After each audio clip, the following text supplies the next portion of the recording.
Yeah, on. Two twins.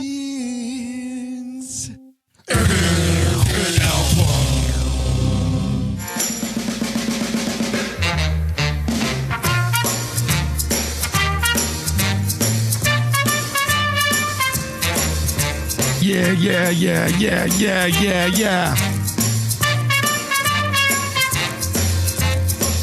My really bad Bono impression right there. You know that song too where he just goes, yeah, and they would do it at the end of the Apple commercial? Do I ever?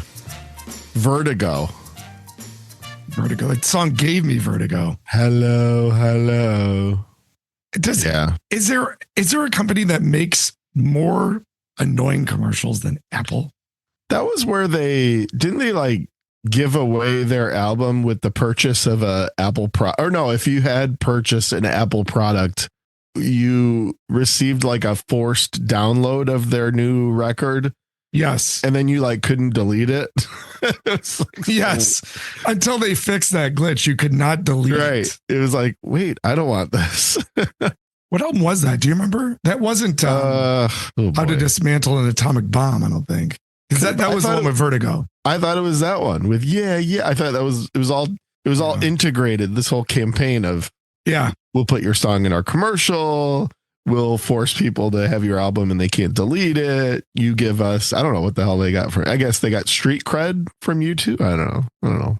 That's very funny. And now Apple is being like forced by the Trumpster to like make the iPhone in the US. It's great. I love, these companies that have $1 trillion market caps. It's like, you could probably spare a few bucks and make your stuff here in good old America, right? I mean, that seems one would think. Yeah. I hate that album so much. By the way, is there a band that we have discussed more on the podcast but haven't covered? Yeah, than you two? Yeah, I was thinking about that. Yeah, because when you first mentioned doing this one, I was like, wait, I thought we already did these guys. Or even a Toast Top 5. Nothing. We've done nothing on them. So yeah, it was like, how did we get 93 episodes? How did we get this far without doing them yet? But nice call. Can you look what's behind my head? Do you notice anything since we last? Your albums of the year are fully updated. Yes, they're fully updated. Yes. Maybe you should tell the listening audience who can't see what we mean by that.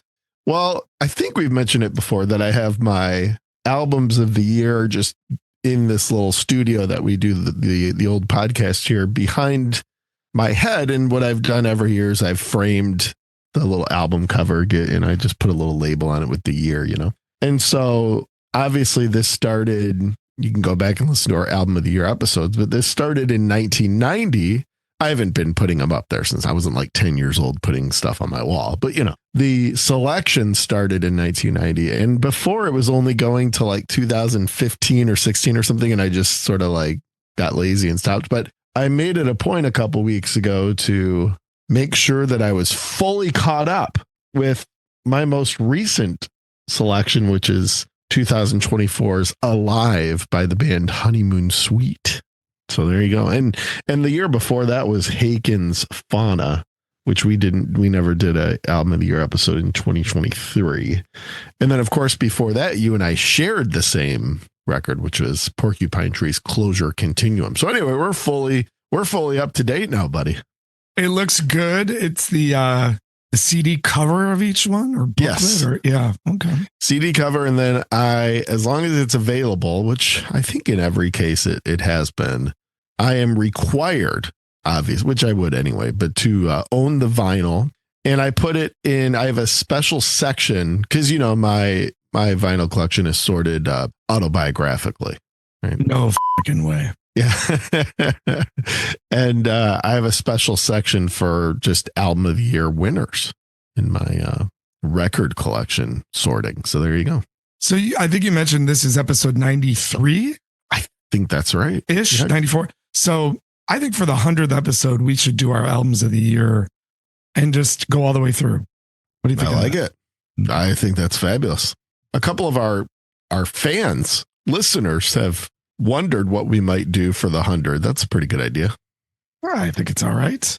If we're truly going to honor U2's pop album, this is going to be a 3.5 hour episode. So everybody just buckle in because, actually it's not. The way to do this is to be brisk in our run through of a very, very long album. It's funny to go back to, things in the 90s and early 2000s when albums were literally an hour plus long. I mean, the CD you got your money's worth. I mean, you got your $14.99 worth back then. Right.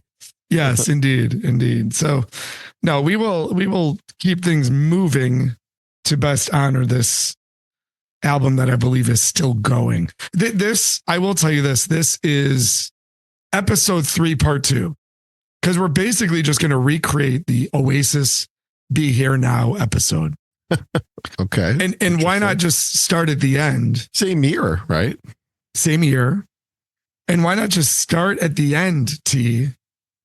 I love this album. And everyone hates it. And we all know that feeling. Be Here Now is the classic example of it. The difference between this and Be Here Now is we love Be Here Now. I love pop. Because I think I know you feel. Should I be mysterious or what? I think this is one where, I'll remain mysterious. It'll give people a reason to listen to the thing. Okay, great.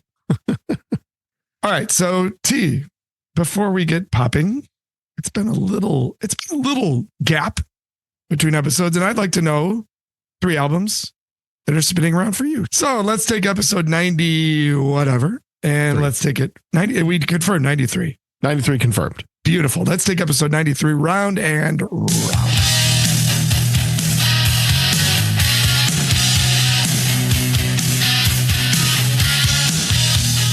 All right, T, 3 albums that you have been enjoying of late. What do you got?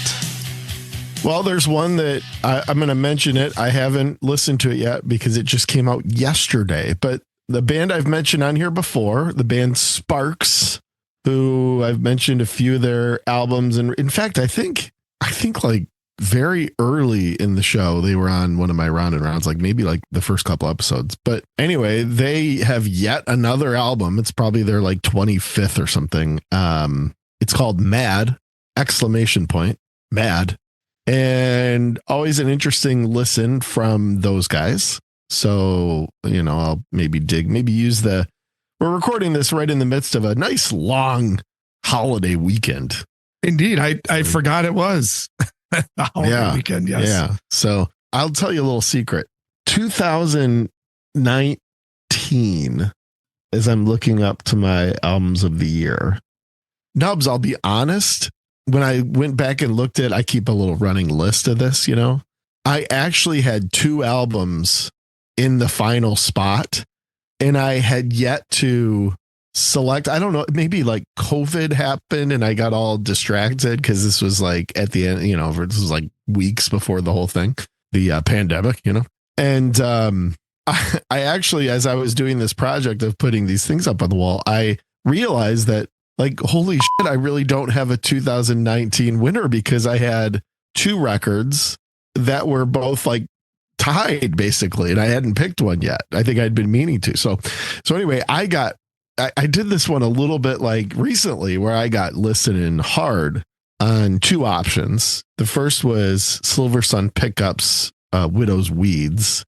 And the second, I'm going to pop this on the round and round because I spent a lot of time getting to know this one again, and it eventually ended up being named the winner, and it wasn't that close, was the 2-parter from the band Foals, Everything Not Saved Will Be Lost. And part 1 came out sort of, I think it was like maybe late spring. Part 2 came out like late summer. So per our album of the year rules, right? That's a format that you can count both because it's essentially a double album, just staggered release. Everything Not Saved Will Be Lost parts 1 and 2 is so good, and ended up, it really wasn't that close. I mean, that's a great Silver Sun Pickups record. They won my album of the year for Better Nature a couple of years prior. Fabulous album, but man, I've not only pre-selection just beat the hell out of this record, but since I've continued to, it's so good. So Everything Not Saved Will Be Lost. Check out part 1, check out part 2, my official 2019 selection. Better late than never. And then the third is a band we both love, and I'm digging into it. It's called Unatoned by Machine Head. And I've got it. I haven't listened to it yet. Is it as good as everything else they've done? I mean, only gotten through a couple times. Let's make a pact, buddy. Let's say by the end of this holiday weekend, we will call each other and have a take for one another on, or we can do it in the next episode, Deal. But Deal. Yes, they always good to see new music from those guys. As I know, we can both agree. We may not agree on all albums that we do episodes on, but I think we can agree on that. What's your round and round, buddy? First is the self-titled new album from the band Super Heaven, who I went and saw a couple weeks ago. Man, were they good. Headlining show. They played for an hour. Just went up, played like a great set for an hour, left, came back, did one song, left. Like no bullshit, no wastes of time. God, they sounded good. They're so powerful. They're a super 90s revival. In fact, for my buddy Chilio go to all these shows with, we were blown away by 75% of the crowd were kids in their 20s who were total 90s freaks. They dressed 90s. They had t-shirts of bands from the 90s. Very heartwarming to see kids embrace the 90s. Yes. This record is fantastic. The first single, Long Gone, I recommend anybody to go listen to. Watch the video on YouTube too. It's a very clever video that they did. I feel like, call me crazy, Nub, I feel like we're on the brink of maybe shifting back into guitar music and minimalist, almost, dare I say, almost a grunge-like movement. I kind of feel like we're getting there. I think people are getting tired of overproduced, oversaturated, overlayered stuff. I don't know. This night would support your thesis for sure. That's for second is another band I saw recently, Napalm Death. Yeah. Right? Yeah. Finally got to see Napalm Death. Finally. I never saw them. Exactly. And their 2020 album, Throes of Joy in the Jaws of Defeatism, has been definitely in rotation.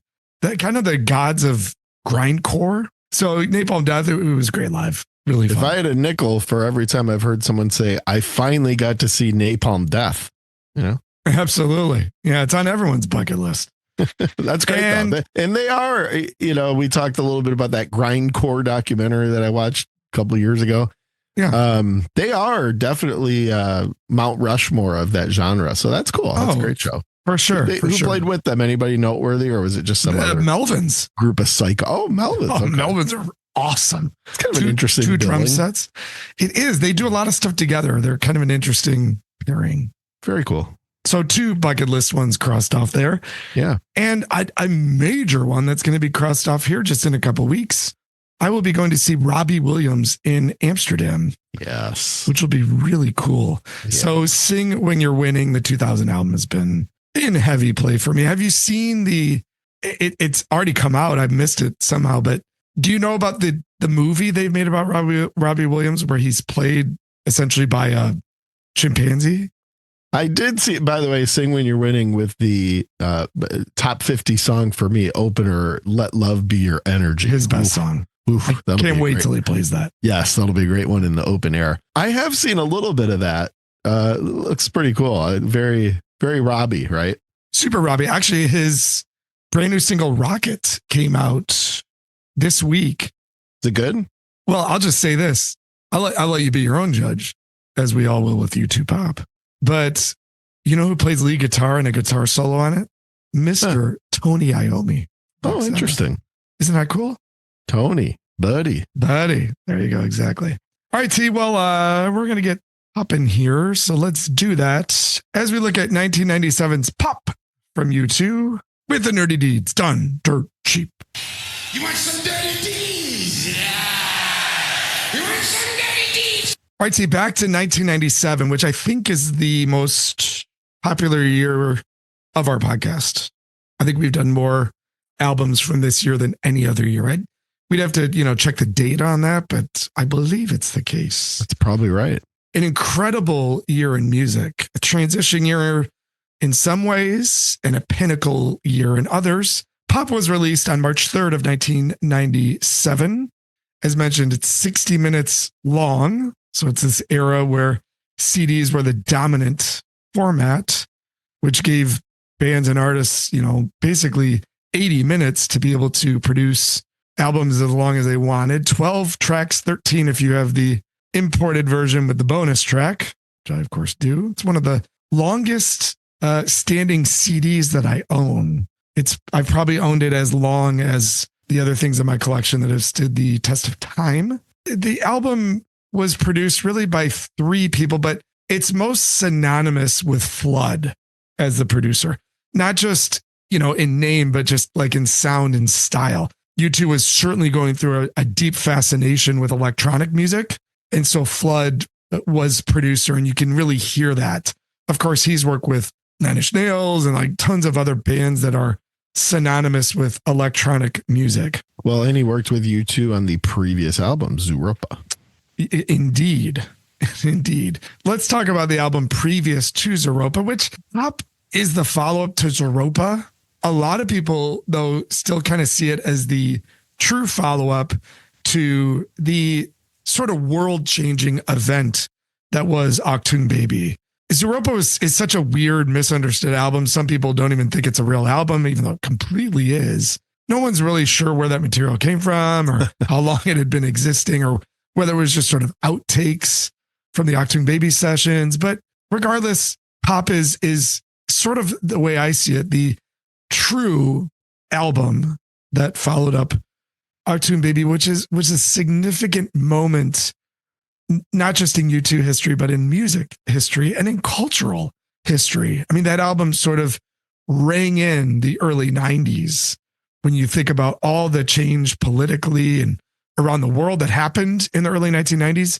The sounds of Achtung Baby, One, and Zoo Station, and a lot of these songs that just became sort of synonymous with like new beginnings or sentimental aspects of this era. That album was gigantic. One of those records, T, that how do you possibly follow it?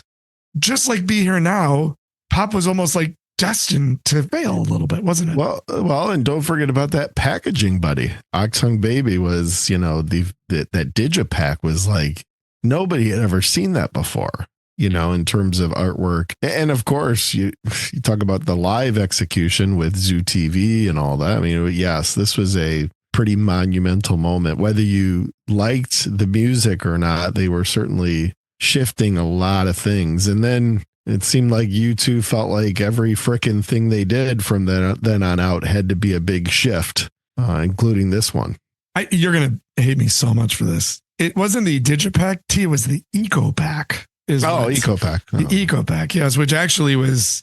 Which one's the Digipack? Digipack just folds out once. The EcoPack is the thing that actually starts as a long box and then consolidates into a like 3 times folding. Right. Like in XS's Welcome to Wherever You Are. But this wasn't that. This was already folded when you bought it, I believe. I think it originally was not. That's a great point. But it certainly behaved like that because you can unfold it and look at it as a long form long box. I love talking about packaging. I'm so glad you brought this up. Aren't you glad you brought it up? I am, and I hate to say this, but you're actually wrong.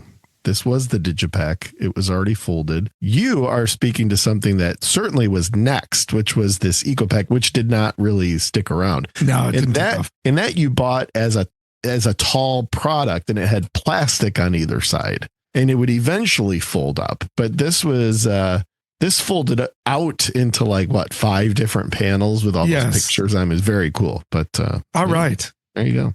Did Google AI just tell you that? Yes, I looked it up, and wonderful. Not very often I get you on one of these items, especially related to packaging, because you're pretty all knowing on that stuff. It certainly behaves like an EcoPack because you can. I should just quit. I should just leave right now. Yeah, you can fold it out and see the large artwork, but when it comes to Pop's artwork, let's shift to that. The band, one of many things they would do right around this era that was kind of bloated and, statement oriented and aligning themselves with like some of the greatest things ever made, which is Andy Warhol. Like the the sleeve design is the band, the Four Gentlemen, in an Andy Warhol tribute, mockery, whatever you might want to call it, organized just in 4 equal parts across the cover. And as an enormous Andy Warhol fan, which I am, he should never be mocked. I would hope that it's a tribute. I think it's probably a tribute. Yeah. I mean, I think so too. Knowing these guys, but one of the things we'll talk about, T, is during this pop era, you don't know whether the band is serious or not serious. It's one of the things I really like about this era is I think the band is playing with the audience in a lot of ways, which is an artistic statement in itself. The 4 gentlemen on the cover are the 4 gentlemen who U2 has always been. You got to credit this band's longevity and stability. Yep. No matter how you feel about them. And I'm very picky about my U2, but the band remained intact. Bono, lead vocals, a little bit of guitar. The Edge. Sort of ish. The Edge. Do you know the Edge's Who's real better name, at guitar, Bono or Eddie Vedder? I knew you were going to ask that. I'd say Eddie Vedder. Oh, at this point. Yeah, that's right, actually. Do you know the Edge's real name? Eric? No, but it's not a bad guess. David Evans, I believe it is. Oh, okay. David Evans. Adam Clayton on bass, and Mr. Larry Mullen Jr. on drums, percussion, programming, stuffs like that. During this time, Adam and Larry, the rhythm section, who Henry Rollins once affectionately described as the worst rhythm section ever.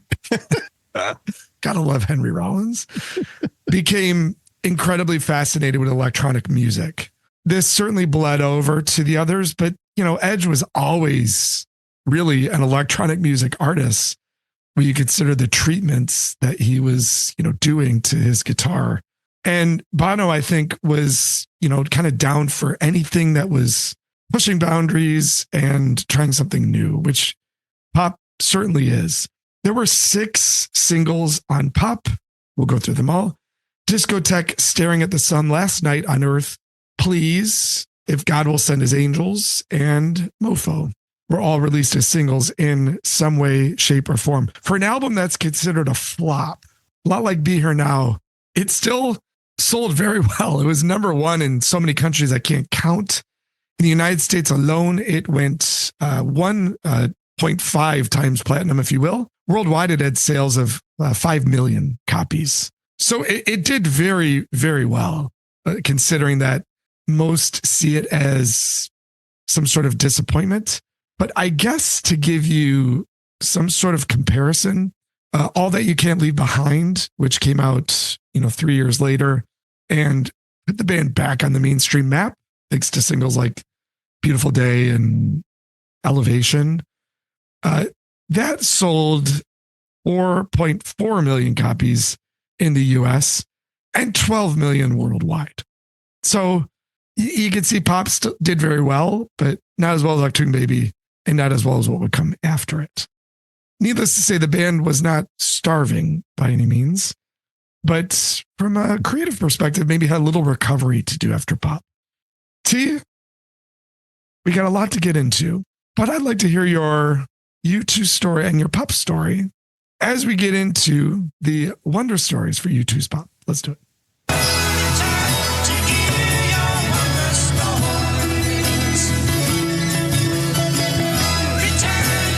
P, what is your pop story? Oh, geez. Yeah, I have kind of a weird thing with U2 also. I think picky's a good word.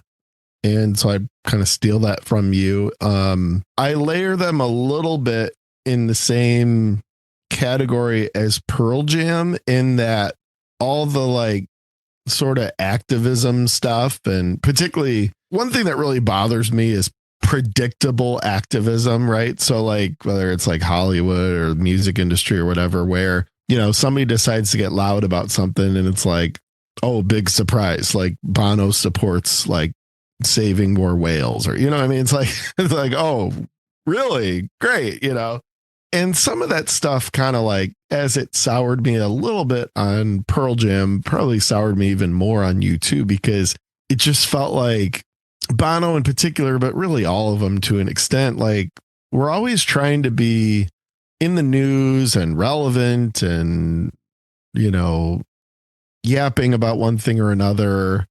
And I know it's part of the appeal to the band of a lot of people sort of like their activity related to causes and related to this and that. But for me, it always kind of turned me off a little bit. And sometimes it seemed like they weren't putting out their best music during these times also. So it's kind of like, all right, it's great if you want to wave a banner for something, but you know, why don't you also make sure that you're putting out like great work, you know, because this whole notion of like, well, I'm going to use my platform, and it's like, well, continue to earn your platform with good work, you know. So these guys sort of irritated me from time to time on that sort of stuff. But the Octung Baby thing really, no pun intended, really did get my attention. It did get my Octung, because the whole execution of that record, it just sounded different. It looked different. It felt different in your hands per the Digipack conversation. And then, of course, the Zoo TV live execution was a whole new thing in terms of multimedia, in terms of sensory implementation into a live show. I mean, the whole thing was pretty extraordinary. So, I mean, if you were a music fan, you had to take notice. And I think we all did. The cool thing about Octung Baby is it's a pretty good album. You know, I think that was one where like you kind of cut through a lot of the bells and whistles, and when you get down to it and pop it in the player, it's quite good, you know. And I think they had moments of that throughout their career. And I guess I'll continue to be mysterious on if pop was one of those. But part of this was, I feel like everybody went to the Pop Mart show. I mean, this was a massive tour. A typical U2, they came out with Zoo TV, and then they sort of like, how do we outdo this? And it was all arena and stadium based stuff, you know, and unbelievable cost and execution to do this. I mean, this was not a live concert. This was a production of massive scales. And so I feel like everybody went to Pop Mart. I went twice. You and I think we went in Chicago on our way down to the Christian Music Festival, right? We sure did. Festival. Yeah. That we could combine our wonder stories in this, T. That was a very memorable thing, if you remember, because we're driving to Cornerstone Music Festival. We stopped in Chicago where we had a great time. We went to Ed DeBevick's and like did the whole Chicago. We were only 17 years old and no parents. This was just with our older brother and a couple of his friends. And we just basically stopped into Soldier Field to just see U2 play the biggest tour of the year. Right. And it was very memorable. It was. And then I know you and I both, I think we went separately because we were with different people, but I think we both went to the Pontiac Silverdome, if I'm not mistaken. Yes. Art show, right? Yeah. Okay. Which was a real come down after seeing them in Soldier Field. I remember feeling like the Silverdome gig like almost ruined the memory of the Soldier Field gig, because seeing all of it for the second time and indoors and in a venue with horrible acoustics. It was just sort of a disappointment. They made a couple changes to the tour, but for the most part, it was the same. Yeah. Kind of like wasn't as cool the second time because it was it was so produced, like to the minute. U2 was as innovative as they were annoying sometimes. Do you remember how stunning it was? The lights go down and the band actually comes onto the stage from the back of the venue. Remember, Bono has a boxing robe on? Yeah. He makes like a boxing entrance. Yeah. And Edge is behind him with his guitar and the other guys. And they just walk right down the center aisle of the main floor with obviously security around. Yeah. And then they make their way up to the stage coming out of the audience. I thought that was really cool.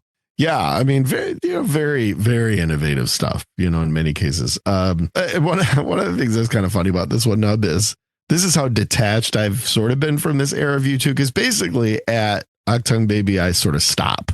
And so when you mentioned pop, I was like, all right, I got to square up and listen to this thing because it's been forever.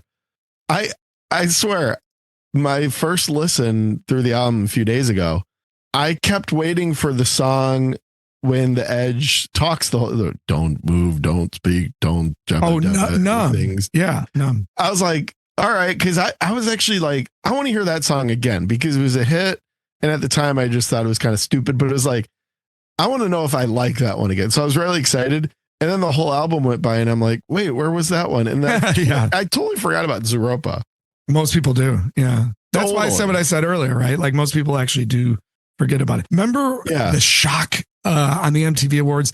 It was billed as U2 was going to play, and everyone would have assumed they were going to do one or they were, something off Octoon Baby. So, ladies and gentlemen, U2, Edge walks out by himself, sits down with a headset mic, and does Numb. Yeah. No one had a clue what was happening. It was, again, one of those cool U2 moments. Yeah, well, yeah. And just the whole notion even of them coming out with a song like that. I mean, and at the time, I was like 13 years old. I was like, this is dumb. But I was very excited to critically revisit that song. And then it got to the end and then just stopped. And I was like, oh, I got the wrong album here, man. Anyway, but it'll be an interesting one to walk through. And you already chipped in a little bit, but any wonder stories from you on this band that you've said from the beginning you're very picky about? I just remember the excitement behind this release. 96, 97, 98 was a real peak for anticipation of albums. Midnight sales and, waiting in line for a copy of it, trying to chase down the import of it. Like all these sort of things were really cool. One interesting thing too about Pop is it was given a vinyl release, which in 1997 wasn't happening like at all. But again, similar to Be Here Now. Those are two very rare albums in 1997 that were also given a vinyl release. And I have the original pressing of it, which is one of my more prized possessions because it's pretty rare. We've already aligned Pop, the album, with Pop Mart, the tour. So T, it's time to test your knowledge a little bit.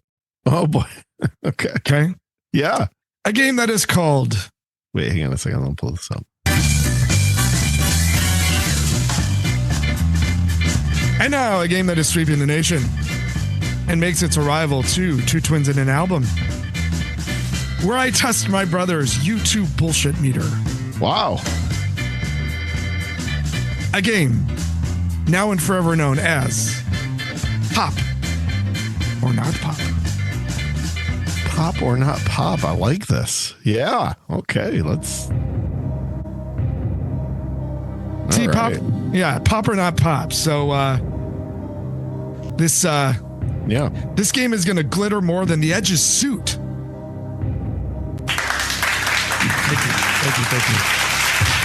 Thank you. Good. Pop or Not Pop, a game that will change the world more than one of Bono's endless annoying monologues.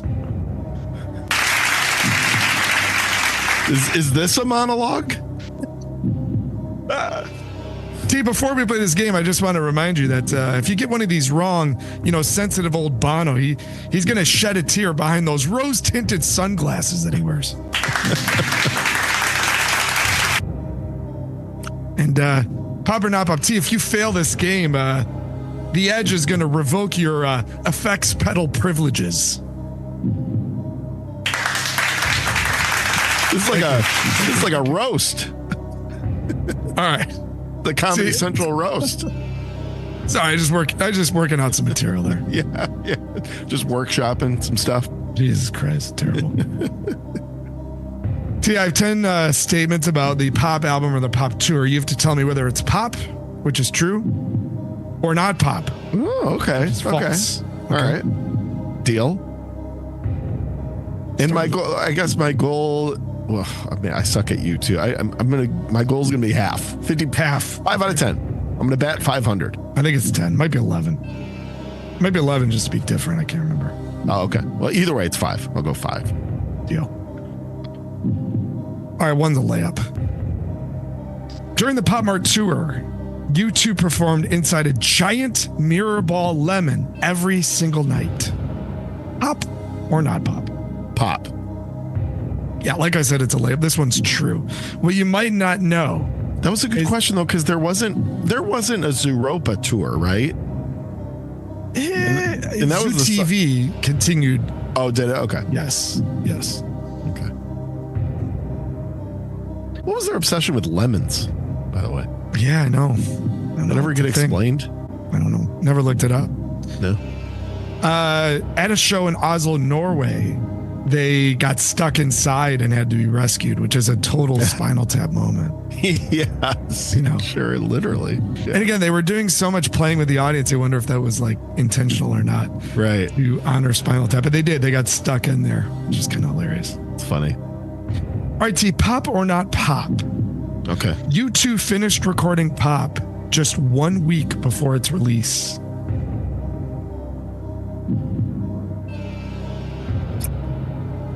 There's no way. I'm going to say not pop. You're correct. It's not pop because there truly is no way. But they wrapped 6 weeks before release, which is unbelievably tight. That's still tight. Still tight. And that rush certainly meant that some of these songs probably were not fully realized, you know, which maybe gives it part of its charm to those who like it, and to those who don't like it, see it as sort of unfinished. If you would have said 6 weeks, I would have said there's no way and got it wrong. So yeah, right, exactly. Interesting. All right. I got two. I'm at two. All right. Bono once said about pop, I'm trying to do a bad Irish accent. I'm so bad at the Irish accent. No. I don't know. You're sneaky good at impressions. I don't know. Be as bad as my comedy. It's a sound of a band trying to be cool and failing gloriously. He said this later? It's that he said this about the album. My guess is that he wouldn't say that about pop, but he would say that about Zooropa. I'm going to say false. He said it about Zooropa instead. The answer is it's pop. He did say this. He did say this about pop, which is surprising. The reason I chose that one is because you would never think that Bono would say that about any of his work. Does he not like does the band not like this album? They like the songs. Uh-huh. They don't love the production. Interesting. Which is probably how many feel. But I love the production. Love it. I'll tell you why. All right, that was a good one. You're 2 for 3. T, to promote pop, U2 opened a real convenience store in Dublin, called it Pop Mart, and sold themed snacks. That just sounds like so much like them. I'm going to say pop. Yes, true. You are correct. It was a pop-up Pop Mart. It had all sorts of ironic branding, candy, sunglasses. Again, all these lines being blurred. This between a promo stunt and sort of an art installation. That's a long way since Sunday Bloody Sunday, buddy, on Island Records, buddy. Big leap. T, at one Pop Mart show, U2 did not play With or Without You and got booed off the stage. on the Pop Mart tour, or you're just talking in general? On the Pop Mart tour. I one Pop Mart show on the tour. Oh, wow. They did not play it. These guys are not like that. They are very commercial and very commercially minded. I'm going to say not pop, false. They would not play a show without playing that song. I wish this one was true so much, especially as a With or Without You hater, but you are correct. It's not pop. Yeah. They're way too big of commercial head cases to do something like that. It would have been cool. I agree with you. All right, so you are 5 for 6. You're doing incredibly well. Thank you. T, the Pop Mart stage had the largest LED screen ever built at the time. I think that is a fact with Zoo TV, but not with Pop, because I remember there was a big screen, I'm sure, but there was a bunch of other stuff going on. I'm going to say that that's true for Zoo TV, false for Pop, no Pop. I love the thinking behind your answer. It's Pop. 150 foot wide monster of a screen. And they did a lot of cool things with it. You know, that kind of like media saturation theme of that show. Yeah. It was like Times Square-ish, you know, that's how it felt. For sure. Are you 5 for 17? I should have known they wouldn't allow themselves to not outdo themselves. Right, exactly. Not in their DNA. All right, T. Number 8. U2 originally planned to launch the Pop Mart tour inside of an actual Walmart in Los Angeles, California. False, because Walmart is the big bad corporation. There's no way this band would do something with them. False, no pop. It is not pop. You are correct. But they held the initial press conference for the tour in a Kmart store in New York City. Interesting. Kind of funny, they were in the lingerie aisle of Kmart. Oh. That's where they set up. I'm sure that included some sort of distribution deal right. with Kmart outlets. Exactly. See, I don't know. That even surprises me. You know, these guys don't like corporations, yet they partner with Apple. Who knows?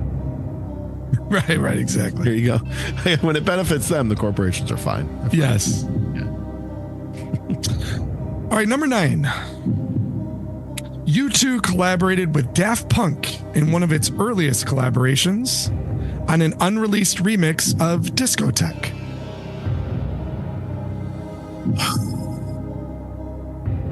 I don't recall it exactly, but these guys were always obsessed with relevancy, and there was a point where Daft Punk was the biggest thing in the world. I'm going to say pop. Yes, true. This is my favorite question of the whole game. It's not pop. And I figured you would get this one wrong. This was one I couldn't wait to see if you got it or not. No, they didn't work with Daft Punk. They worked with a lot of other artists. A Daft Punk remix. That was a good question. That was a good question. Well done. Well crafted. Thank you. A Daft Punk remix, though, would have been pretty big. And it would have been so commercially successful, they would have never shelved it. You know what I mean? Paul McCartney probably did that. in his constant quest for relevancy. Yes. And youth. Mm-hmm. All right, T, number 10. I think I got one more after this. The Pop Mart tour was supposed to stop in Tel Aviv, Israel. The show was canceled for security reasons. Pop or not pop? 890s Tel Aviv. Yeah, I'm going to say pop. That sounds legit. You are correct, sir. It was on the original itinerary, and tensions around that reason did lead to the cancellation of that date. U2 always wanted to kind of dabble with political settings. Yeah. That's an example where one just wasn't going to happen. All right, T, last one. The Pop Mart stage included, for those near the front of the stage, a vending machine that dispensed real candy to front row and front rows fans. Pop or not pop?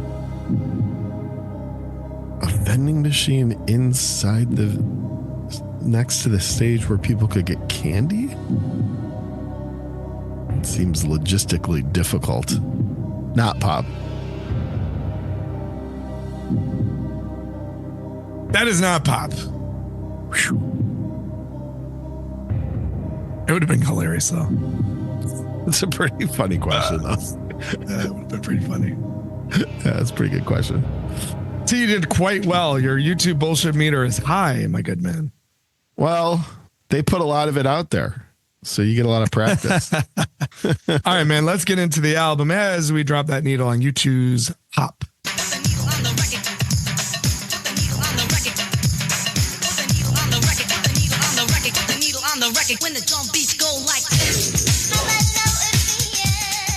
If you ever, question the Edge's ability to process his guitars. One of the first things you hear on this album is a guitar that's distorted and processed through an ARP 2600 synthesizer. And that is the intro to the opening discotheque.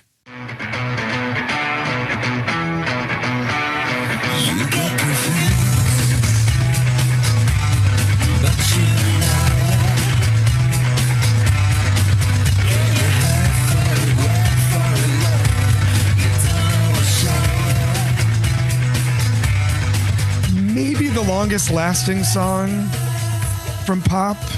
You can make an argument for one other one. Discotheque is a song that they did continue to play at later tours. You kind of get a vibe right off the bat. This is going to be sort of an electro trash type of album. You get a vibe for the production being very full, very muddy. And it's also a really, really cool song, in my opinion. It just, you can't listen to this song and not feel a little cool. And for you two, you couldn't play this song and not feel a little cool. It was definitely a staple of the Pop Mart tour, of course. And one of the moments I think that really stood out. T, what do you think of Discotheque? I think it's fine. I think it's held up pretty well. It's obviously an ideal opener. One of the gripes you probably hear about a lot of electronica music is that it's flat.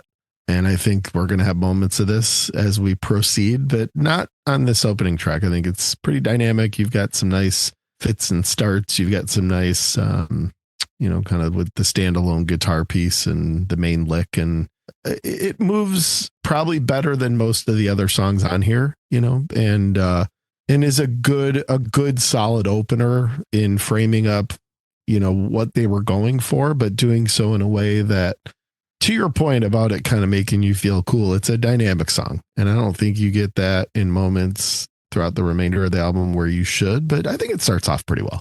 I love the guitar breaks, when it breaks down to that. But the part of the song I think is really underrated is the bridge and that sort of interlude they do with the do do do do do do do do. I think that's a beautiful little line that sneaks its way into this rather hard charging, stomping thing. And that to me is why this album is magical, because it takes all these different forms, even within one song, that don't make any sense.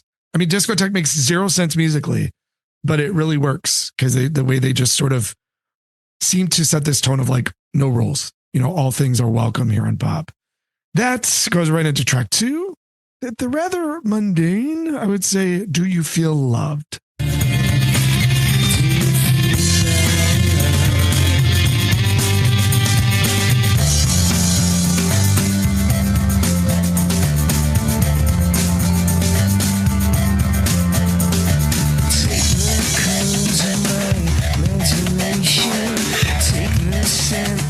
Here's where you decide if you're going to settle into the groove or not for this album, because it's not super exciting, but it's got a really nice drive to it. I like the electronics, and it's very smooth. It's a very, very smooth song, but it doesn't have the theatrics by any means of Discotheque. What do you think of Do You Feel Loved, T? It's okay. It comes off a Discotheque fine. It's definitely a signal track, to your point, that, this isn't going to be come out with Discotheque, then put your radio hit second and then tail it off with a nice ballad. I mean, you're not going to, from a sequence standpoint, get something that's traditional here. And that's kind of cool when you look back on it. There's parallels to me here with the Madonna record that you and I have talked about called Confessions on a Dance Floor, which was a real pivot. Now, Madonna went all in and it's continuous and it's just this is what this is. And that's part of what I love about it is she just went just dove into the sort of more it's beyond electronic. It's basically techno, club type stuff. And these guys, there are moments here where you kind of feel they're halfway in the water on this stuff, but they still need to eventually get back to what they are at their core, and part of that's maybe you guys should have just gone all in on this. And Do You Feel Loved, I actually think does. The first 2 tracks do set this up well.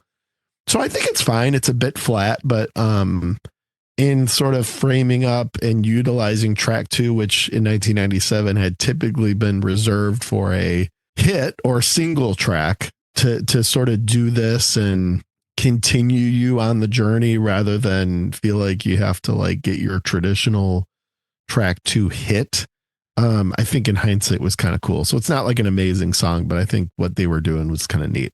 I think it reminds you of like what a genius Edge is as a guitarist. He really is. He's so clever. And that little line during the chorus,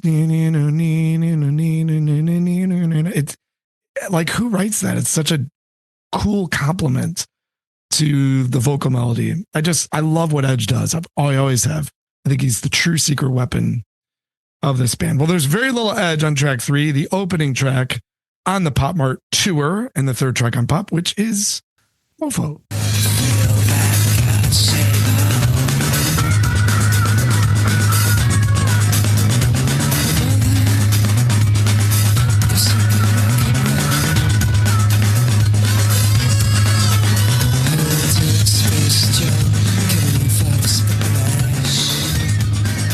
It's got that kind of Prodigy, drum and bass, feel really heavy electronic backbeat.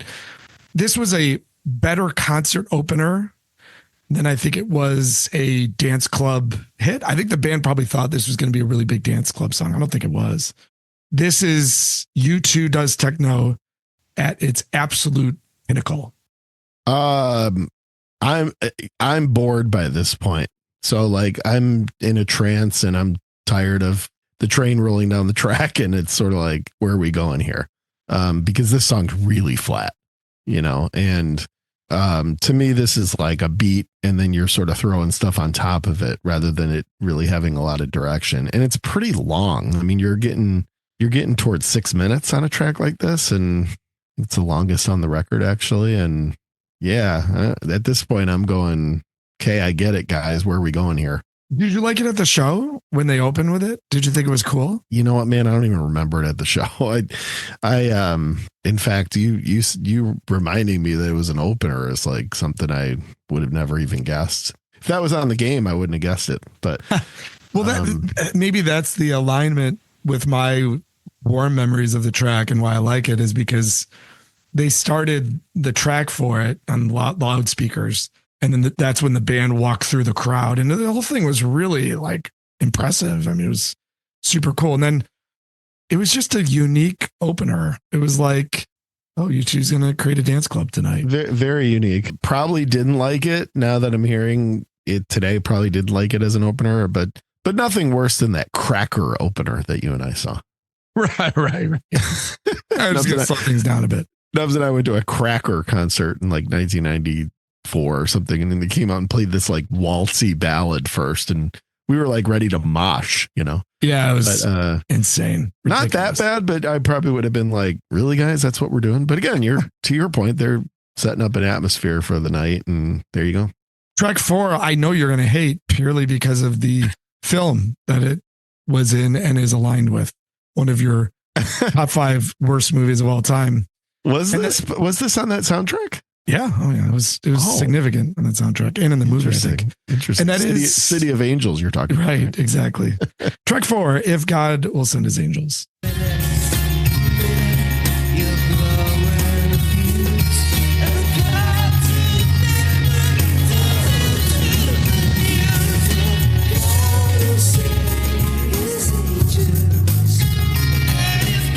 So reason number 1,000 why that movie's terrible. Was it a requirement that every song on the soundtrack had to like have the word angel in it? Because that makes it even worse, Oh, well, wasn't that the one with Goo Goo Dolls' Iris? Iris. Yeah. Yeah. Does that song say angel in it? I don't know. Probably. Probably does. And then Sarah McLachlan, Right. Where that song was later used in commercials that make you feel sorry for dogs. Right. Exactly. Yeah. And other pets that haven't been claimed. Yeah. I used to skip past this song. It's warmed up to me in recent years because what I like about it is it's the most classic U2 sounding song on the album. If you like Joshua Tree and Boy and War and things like that, this is easily the closest to that, both in songwriting and production. I've never been a big fan of U2's ballads. I still am not.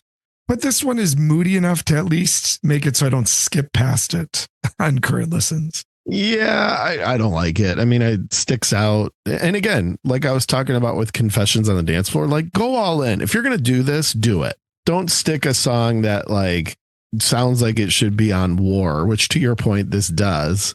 And there's part of that that's interesting and kind of cool. It's like get back to your core. But you know what? Like one of the things that kind of bugs me a bit about this band is it's like, if you're going to go into something, go all into it. Don't like just tiptoe around the edges just to get enough commercial appeal. And like, I think this record should have been continuous. I think it should have been driving, and just like we've gone all in on making like a club record, and it sort of starts that way. And even Mofo, even though I'm not a big fan of it, it's continued that a little bit.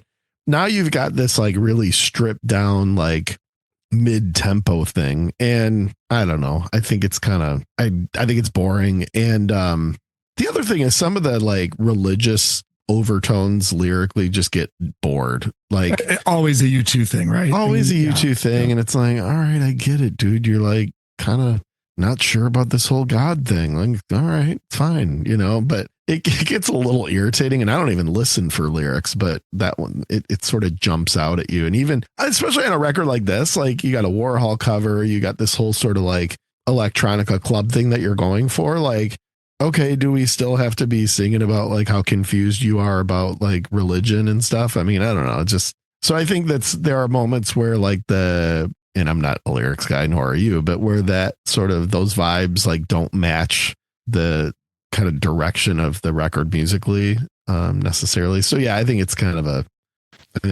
dull track. IT, when I picked this album for us to do, it was this 3-song run that I was most interested in with you. Mm-hmm. Right. Because I see this as an incredible 3-song run, maybe my favorite of the 90s. And this is the heart of the album, because we'll see what happens near the end, right? The heart of pop, in my opinion, begins with track 5, Staring at the Sun. God is good, but will he listen? I'm really grateful there's something duty-free, but you never really belong to me. You're not the only one. Maestro, it's almost like we're twins. Because you picked my absolute favorite part of the song.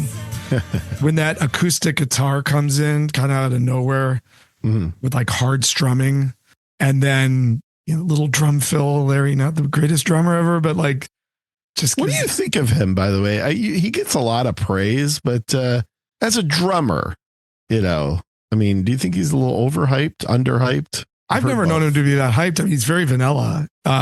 Yeah, I'd put him under the Lars Ulrich, Ringo Starr category, that he's far from the best drummer in the world, but he's the best drummer for said band. So like he's the best drummer for U2.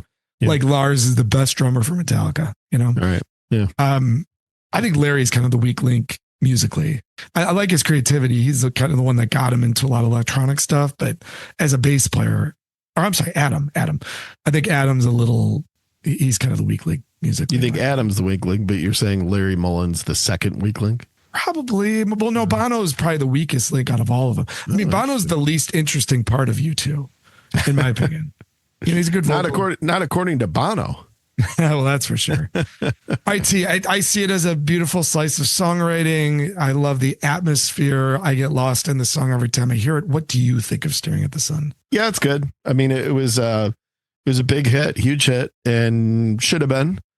There's cool guitar layering elements going on. It moves along very well, and it's dynamic. I mean, yeah, to your point, the breakdowns and the sort of variations in drum patterns and drum sounds are cool. Yeah, this is a very well done song. Perhaps the best marriage of the heaviness of pop with the electronic stuff with just straight up U2 kind of rocking out a little bit, and having some guitar is the next song, Last Night on Earth.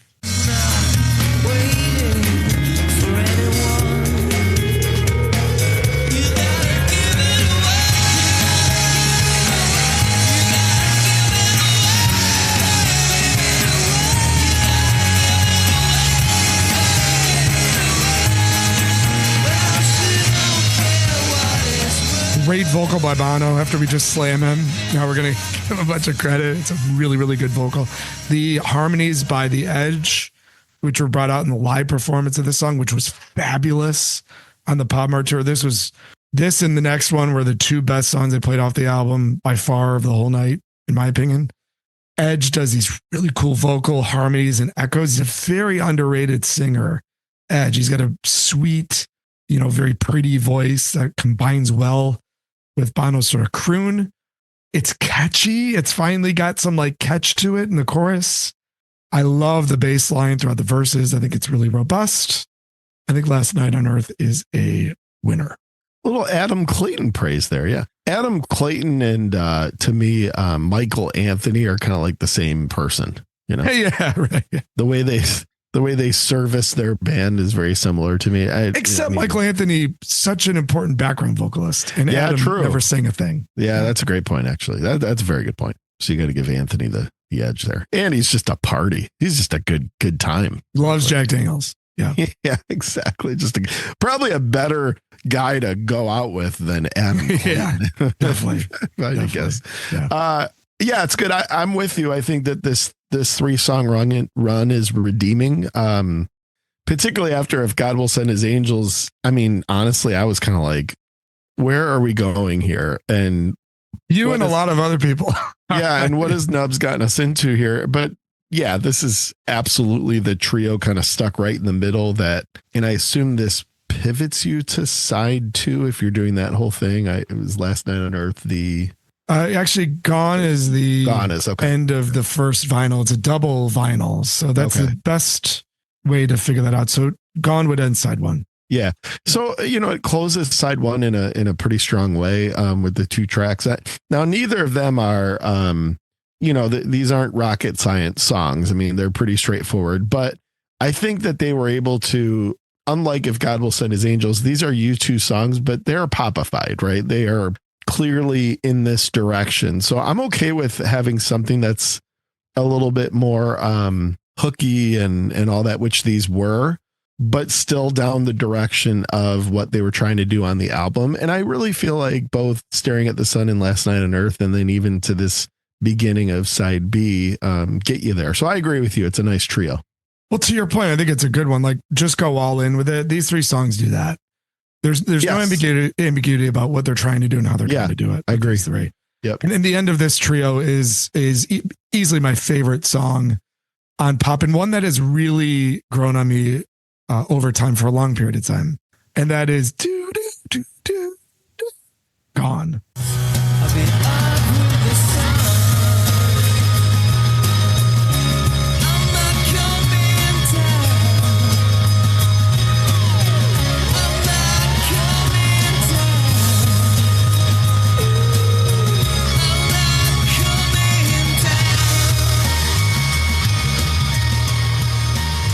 The lazy little groove in it, I just love. They didn't try to make it too funky or anything like that. It's just got this, the groove is back here. It's really lazy, which is kind of perfect for Larry Mullen. I mean, he's sort of a lazy drummer. I think that Bono's vocals being brought to the forefront is really impactful. This is another one where Edge's background vocals came through live. This was a powerful song live. That hook, the do-do-do-do that I hummed earlier, was blaring out of the PA, and I just find this song to be so atmospheric and so moving. It's good. Yeah. Very, very good. And I do remember this one live, and it was strong. The Edge doing his best Tom Morello here, but yeah, I mean, Edge's guitar work and his effects and his creativity is the band. I think in a lot of ways, usage of delays, usage of tremolo and those things that are kind of important to the sound. I mean, he's very, very skilled. And I think Gone is probably the peak of this in terms of closing out that 3-song run, which is very, very good. And we'll see what happens after. What happens after is easily one of the top 5 most controversial songs in the U2 catalog. And that is Miami. I want a close up of that face. Here comes car chase.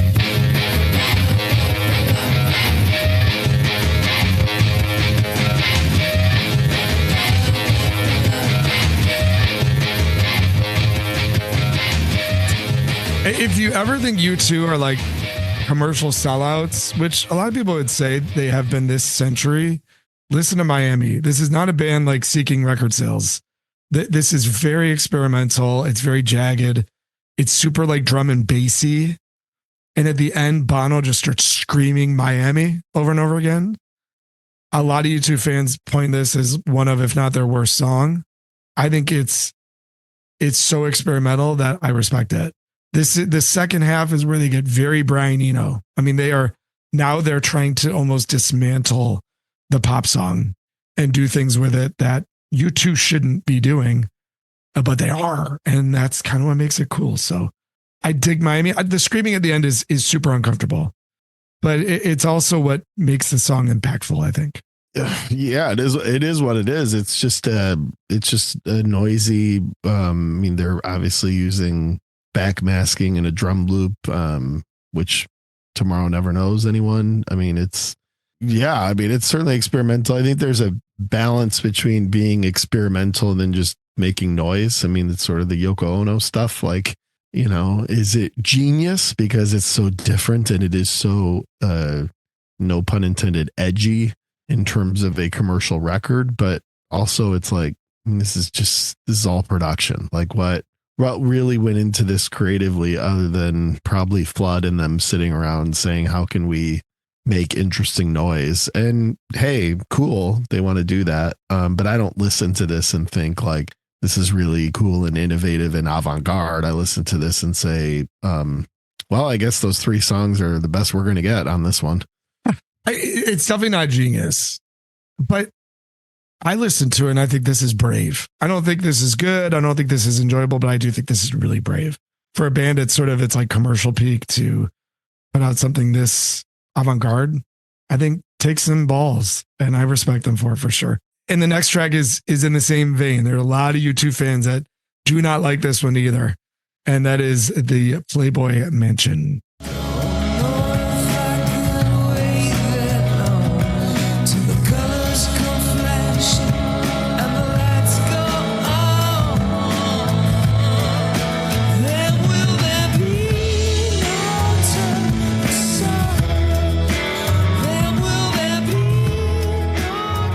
Super Joshua Tree song, which I understand why people hate Miami. I don't understand the venom about Playboy Mansion. I think a lot of it is people who pay close attention to Bono's lyrics cited as like a really bad lyrical display, which I could care less about.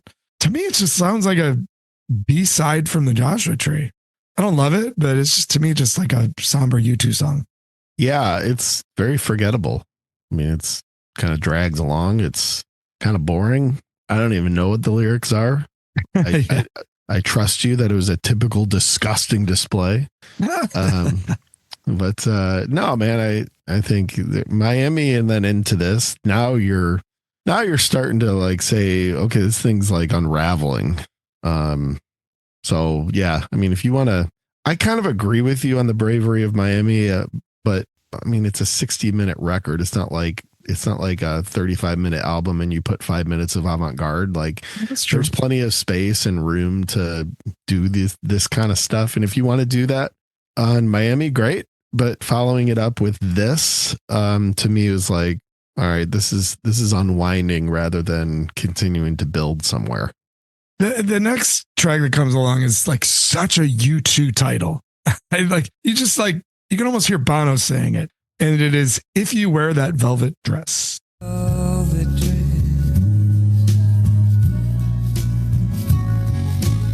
tonight. Moon drawn its curtains. It's a private show. No one else gonna know. Are you going to play that snoring sound effect we use sometimes? Yeah, this is horrible. I mean, horrible. And again, like the whole notion of this record, I mean, like this doesn't belong there. You know, it just doesn't. Like it's very, very boring. And now you're like, this 3-song run is gone. I mean, it's like you're no pun intended again. You're like, right. Yeah. You're so far removed from that now to where you're just like, what the hell is going on? And it's not, to me, it's not in a way that's like, cool or fulfilling or productive. It's sort of like this thing is just way too all over the place, you know, and for a band like this being eclectic is one thing, but to me, this isn't being eclectic. This is sort of like a grab bag at this point. And we've completely now lost the entire element and directionals that we were getting early on of what this record is kind of intended to be. And to me, that's too bad because we're so far away from Gone and Last Night on Earth and Staring at the Sun at this point that there's probably no turning back. The only thing I disagree with on that is the next track. It pulls you back in just for one more moment of glory. And you're right. It's at this point you're getting really bored. The production is just getting really muddy and gross and yeah. And then they just drop this one on you, and that is Please.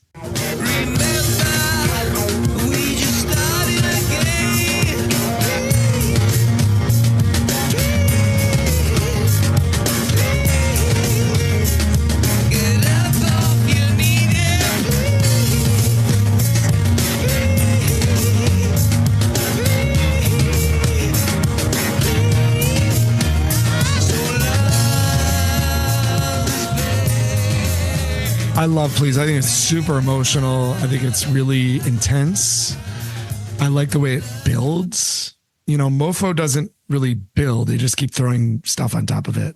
Discotheque doesn't really build. Please absolutely builds from very little to a whole kind of rousing combination of electronics, backbeat, Edge doing some cool like wah-wah-ish stuff with his guitar work. Mm-hmm. It was a single, which is crazy to think about. But this was released as a single, really, with some live tracks on it. They called it like the Pop Mart EP. So they boosted it by adding in some B-sides that were really desirable.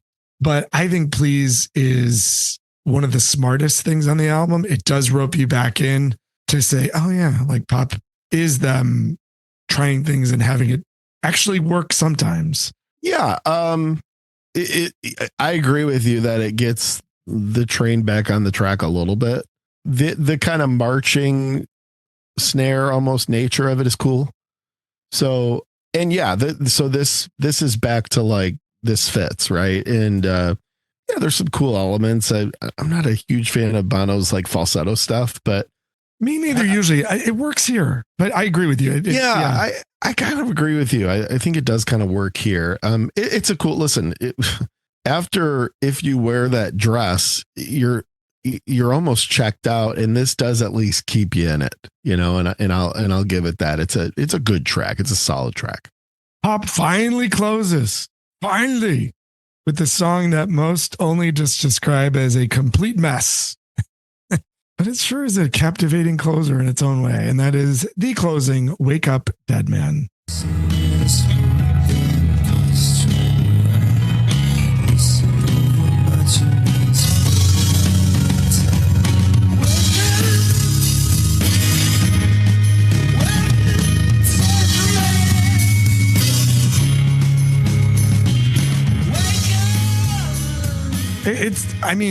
It's like the anti-pop song. I compare it a little bit to because some of the conversations we had earlier. I mean, they're sort of destroying the pop song to close this album, and I don't like it. I wish it wasn't the closer. I really wish the album closed with Please. I think it would have been super impactful. But clearly, they wanted to end with some sort of statement about, you know, kind of the term is so common now, but like disrupting what a song is supposed to sound like, because it's the furthest thing from commercial. It's not a dramatic closer. It's not a show stealer. It's just kind of a messy combination of a bunch of elements and Bono singing, sort of anti-singing through the song. Pop in some ways shouldn't have closed with this, but in some ways this is the only way this album could have closed. You know what I mean? Yeah, I guess. I mean, at this point, I think you're just so like twisted around. I mean, how I don't know how you're expecting or not expecting for anything to happen, let alone how to close it up. And I mean, the generally bookends, I think, define a great album. And This one's the opposite. I mean, it's really thick in the middle, really good in the middle, but like, I mean, it comes in decently, it exits horribly, you know, and even with Please, it's like you almost just wish that was maybe even in like a different spot. So I don't know. I think it closes appropriately in that it's fairly like directionless.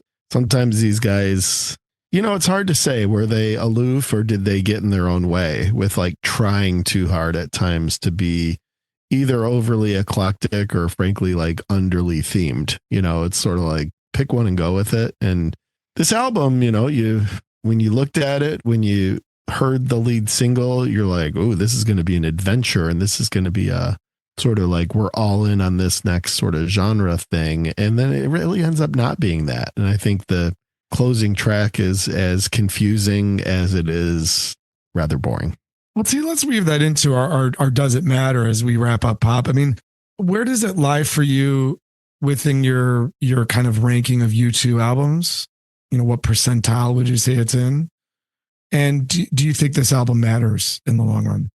You know, it's interesting. I don't think it's, obviously, you can probably tell, I don't think it's that good of an album. But in terms of, well, I don't think it held up terribly well. But in terms of did it matter, I actually think it mattered a lot, because this was a pivot into, and I think you said it well early in the episode, where this was one of those albums that was going to take you into the early 2000s. And you know, say what you will about U2, they were, I think they were always looking to be a little bit on trend, but it was never on par or behind the game. It was always ahead of the game. They were always doing things that eventually were going to be on trend, like electronica, but they were still doing it early enough to where they had some cred. So I don't think these guys were like followers, but I do think they were a little bit obsessed with like, this is where it's going, let's jump on it. And the problem I have with Pop is more so that they didn't jump in enough. There's still elements where they're kind of in and out of the thematic. And I like concepts. I mean, you're a prog guy. You like musical concept albums just as much as I do. And it's sort of like, don't dabble in and out of a theme on a single record. If you're going to go with it, go with it. And hell, I think Zooropa even went deeper than this. And this almost to me was like okay, we may have gone a little too far with Zooropa. Let's like make sure that we're just sprinkling here. And I just wasn't expecting that at the time. It was disappointing even at the time for sort of being like dip your toe in without like diving in. And I think they could have dove in. I think this could have been a shorter album that was really extraordinary. And that wasn't really the way it worked at the time with the CD era. And like you said, I mean, you were looking for volume and you were looking to give people their money's worth. And that all, I mean, there's an element of us that kind of miss those days, but also there's an element where this could have been like an 8-song adventure that really kind of took the band all in sort of a new direction, or at least it's sort of like Zoropathy. I mean, the irony of this album, what makes it interesting is it's way less commercial than Achtung Baby. It's way, way more commercial than Zooropa. Right. You know? Well, and the problem with Zooropa, I do think they went all in with Zooropa, but it wasn't good. Right. And like, let's face it. Like the songs weren't there. Right. Yeah. Like, yeah. And U2 wasn't always good. I mean, they're not like, they're innovative and they're a great band, but they're not like setting the world on fire musically. I mean, their stuff's pretty basic.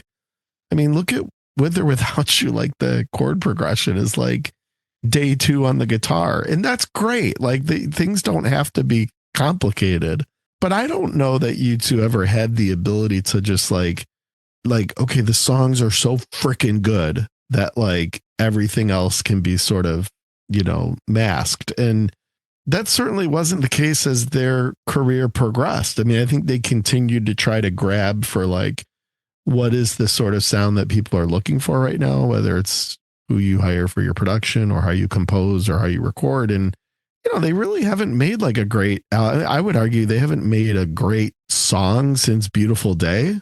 I don't know. Remind me if I'm missing one, but which is an amazing song, like absolutely incredible, you know? And so I don't know. I think that, I think it's a really sort of schizophrenic album when it could have been something that was just riddled with direction. And to me, it's not. So, but I do think it's important because it was a pivot within the music industry. It was a transitional album in a lot of ways for kind of what's next and what's around the corner and all that. And I think they accomplished that. Really do.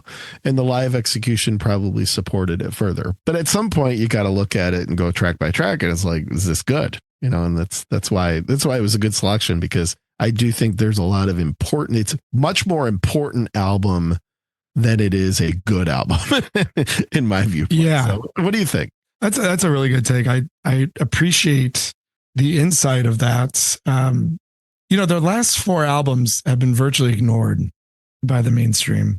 Only hardcore U2 fans have really been into them. And that's, it sounds crazy, but that's like 16 years of their career. Yeah. The thing about pop that I think stands out is that we can talk about it and be really engaged with it and be really interested in the conversation. That's not true of all their albums. It's certainly not true of their recent stuff. I think it ended an era for the band. After this, they went way back to their basics, guitar driven, Beautiful Day type of stuff, pop songs. The irony of this album being called pop, I think, is fascinating. It's not a pop album. Its relationship to Achtung Baby and Zeropa, which is where we began with the conversation, is a fascinating one. But the fact that we can talk about it like this, to me, means that it matters. We couldn't talk about No Line on the Horizon like this, and certainly the last couple they've put out. Mm-hmm. So it's a band at its highest point of relevance doing something that is really challenging, which I appreciate. It's letting their influences show, which you mentioned earlier. And it made the band less popular in the long run, but more popular in the short term. And moments like that are always really interesting to think about from a commercial perspective. Yeah, I agree with that take completely. And everything was going well until they started giving out candy in the front row of their concerts. Right.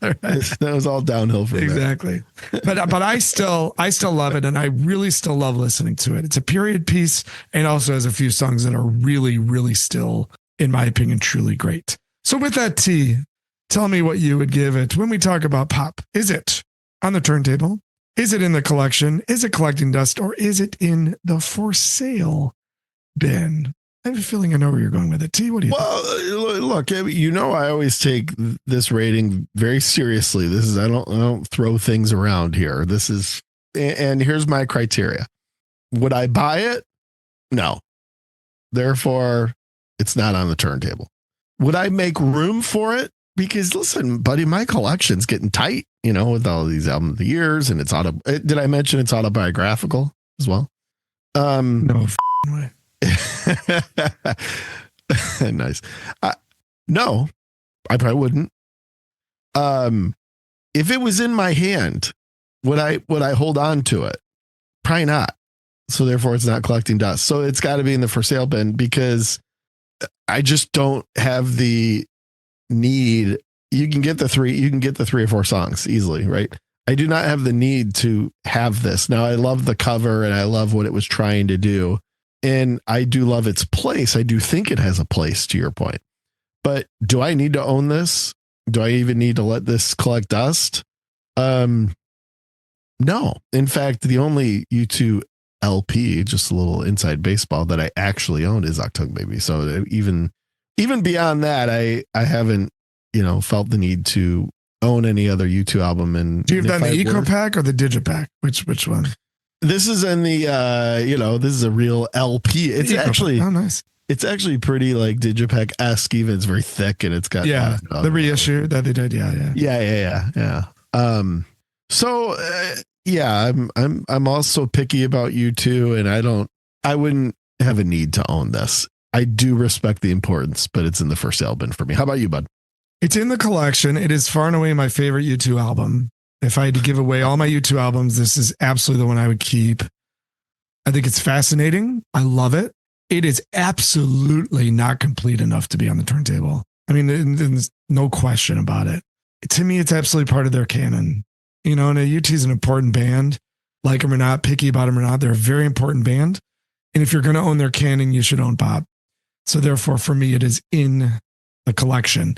I wish that it was shorter. I think it would have been magnificent had you take away a few of the Duffaroos. And I've great memories of seeing the tour at Soldier Field. I mean, that was a great, memory of my teenage years. So it is in the collection for me.